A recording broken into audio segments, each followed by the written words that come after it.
Hi everyone, so we had a Diablo 4 Season 2 preview livestream the other day, talking about everything that's coming very soon when the new season starts, but there's one point in particular that I think is quite overlooked right now, and that is the higher item power scaling that we're gonna get. So in case you're not aware, there is going to be a new item power scaling system to where you can reach much higher item power values than before. So it's not detailed here, but the way they described it is that as you fight higher and higher level monsters, starting in World Tier 3, monsters have a higher ceiling and higher floor of item power they drop, depending on the level, going all the way up to item power 925. So previously the maximum was 820, and now you can get 925, which is a pretty significant buff to player power. And I want to show you how this works exactly. So we have some examples here. If you look at weapons in particular, you're going to notice that it's going to be a pretty significant buff. So right now, an 820 item power two-handed sword or two-handed any weapon, basically they all have the same DPS, is 2484. Now you can upgrade this 5 times, so maximum value becomes 2741. So this is currently the theoretical maximum you can have on a weapon. This is the same for all two-handed weapons. They're all scaled to exactly the same.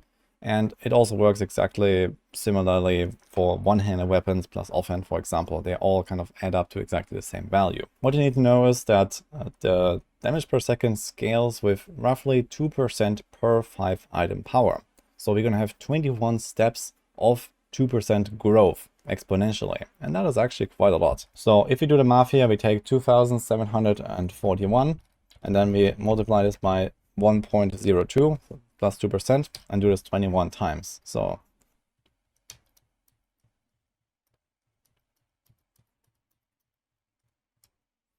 and the new maximum value after 21 steps is 4154 DPS. So this is roughly 1.5 times larger than before. So if you divide those numbers, this is 51.5% increase in weapon DPS on the highest level. Now, previously, it was actually very hard to get items that were very close to the maximum item power range. However, in the next season, it seems like that is actually going to become a lot easier, despite the maximum being way higher, because the cap is at 925, which is apparently at level 100 monsters. And then you can fight higher level monsters in, let's say, tier 100 dungeons. You can get up to 154 level monsters, and that still raises the bottom, the floor of the item power that you find.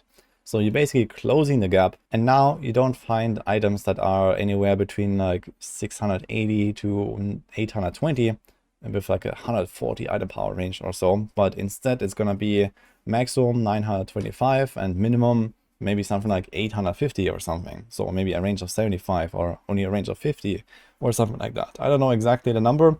However, it seems like it's going to be way easier to find the highest level loot or close to the highest level loot if you fight your way through the highest level dungeons. So as long as I can still comfortably farm tier 100s, it will actually be somewhat easy to get those items. And this is a pretty significant buff in DPS, of course. Now, we have to see though that there's also going to be probably some pretty big nerfs coming. They mentioned that they are reworking crit and vulnerable and also overpower and resist. But in the case of crit and vulnerable, there's only one direction, and that is down. So they're going to for sure nerf those two effects in some way and probably quite significantly lower our damage in other ways. So while we get a buff here, we also expect some nerfs there. So let's see exactly where this will end up. I don't really expect that the devs intend to make the game harder for us, so there might be other various new scaling mechanisms, or they might just tweak monster power as well in some way. So we'll see about that, but yeah, you have to see that it's not like a direct buff to us because of other changes coming in this patch. However, there are some other perks of this higher item power here, and that is also the armor pieces. So if you look at helm, chest, gloves, pants and boots, they also scale their base armor value with the item power. So in the case of a helm, it's times 1.25. The item power is the armor value. On the chest, it's times 1.75. On the gloves, it's exactly half. On the boots, it's half. And on the pants, it's 1 to 1, as you can see.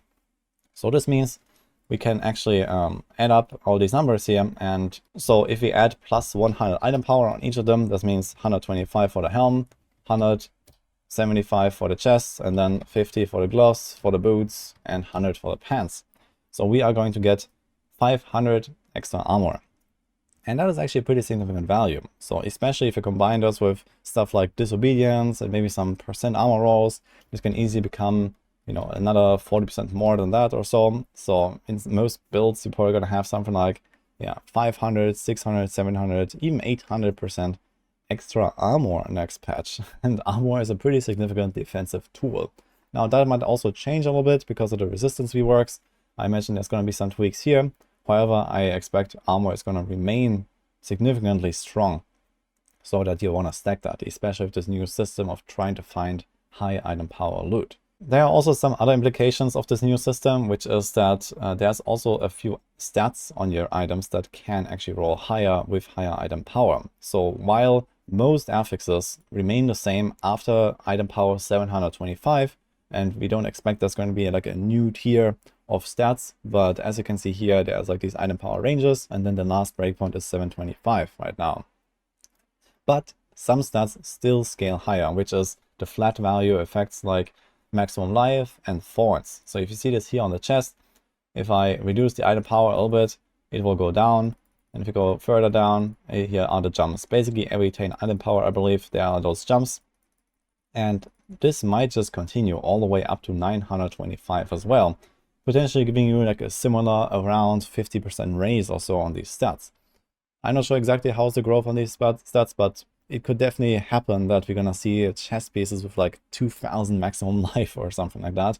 And maximum life as a stat and as a defensive tool might actually become a lot more desirable in this patch as well. Similarly, it's also likely that they're going to scale up the flat damage powers that we have. For example, here's the Arrow Storm's power, or let's say the Glacial aspect on the Sword, which is like one of the more used ones.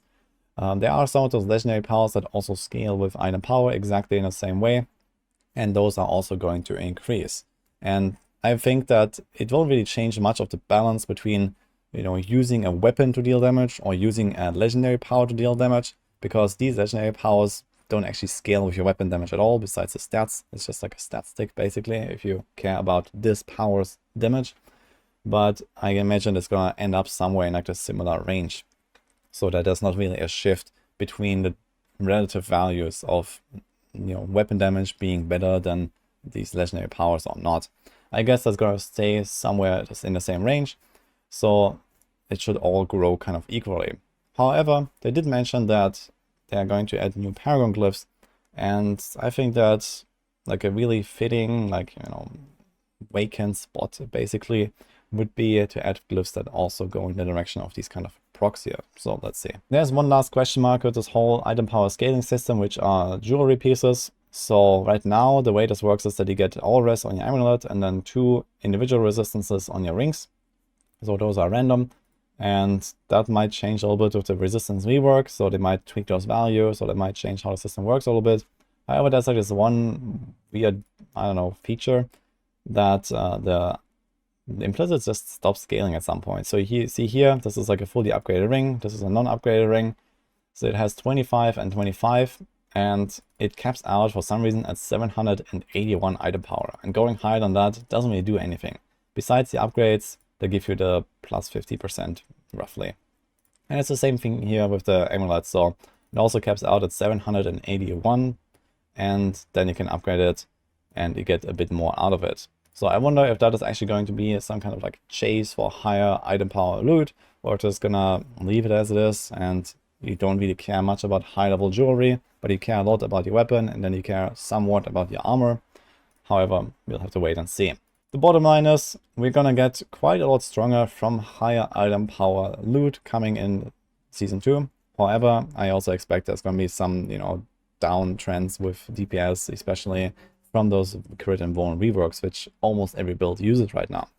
So we're gonna see some nerfs there, and I imagine it's gonna somewhat even out. But it might also change a little bit, like the progression. For example, there is a much stronger incentive to try to fight level 100 monsters as soon as possible as you progress towards level 100. So previously, you could just go into Torment difficulty, start grinding, and any ancestral you found was able to roll the highest item power. And this is not the case anymore. Now you have to fight at least level 100 monsters to go all the way to item power 925.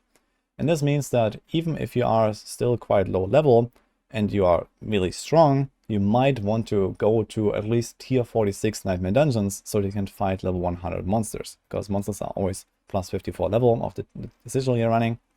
So let's say at level 80 you feel super powerful. Usually you would fight level 90 monsters, so tier 36 dungeons, to get the maximum experience benefit of plus 10 monster level compared to your character.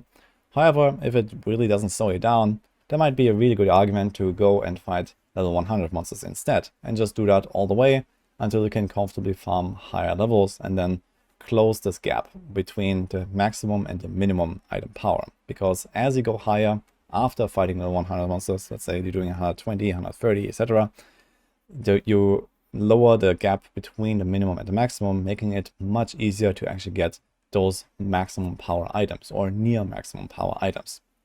So in general, I expect that it's going to feel a lot more meaningful to go to higher Nightmare Dungeon tiers. It's going to be a lot of fun actually trying to find like the sweet spot for you that is still very efficient and can give you this higher item level loot. However, I think you also want to make sure that you don't really overdo it and then slow down too much to just like struggle your way through like a really high level dungeon. But I think it's more important to just make sure that you go at a good pace, keep up your experience per hour, and then at least reach level 100 and already have some of those items ready to go with like maximum or near maximum power, especially a weapon. So this is how I expect it to go, and I think it's going to be quite fun to chase those higher level items. And that's what I had to share here in this video. Let me know your thoughts about this new system. I think it's pretty nice, and I'm quite excited to try it out myself, and obviously try all the other stuff that's coming in Season 2. I'm going to keep you guys updated with a lot more videos, a lot more new guides. Maxwell is getting updated as well, so stay tuned for that, and I'll see you guys next time.